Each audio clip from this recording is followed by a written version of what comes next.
ఒకరోజు యేసుక్రీస్తు ప్రభు తన శిష్యులతో అనిన మాట, మీ హృదయాలను కలవరపడనివ్వకుడి. ఈరోజు చాలామంది కలవరంతో వారి దినములు గడుపుతూ ఉన్నారు. తర్వాత ఏం జరిగిద్దో, తర్వాత ఎలా ఉండిద్దో, తర్వాత ఎలాంటి పరిస్థితులు ఎదుర్కోవాలో అనే దానిని గూర్చిన కలవరం కొందరికైతే, జరిగిపోయిన విషయాలను తలుచుకొని కలవరపడే వ్యక్తులు మరికొందరు.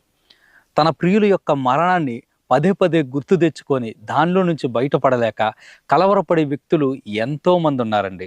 దేవుని వాక్యం సెలవిస్తుంది, మీ హృదయమును కలవరపడనివ్వద్దు.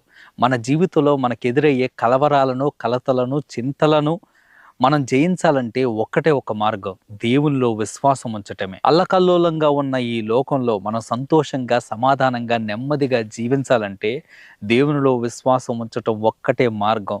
ఆయన యందు విశ్వాసం ఉంచటమే మన సమస్యలన్నిటికీ, మన కలతలకు, కలవరాలకు పరిష్కారం అన్న సత్యాన్ని మీరు మర్చిపోవద్దు. అందుకని యేసుక్రీస్తు ప్రభు అంటున్నాడండి,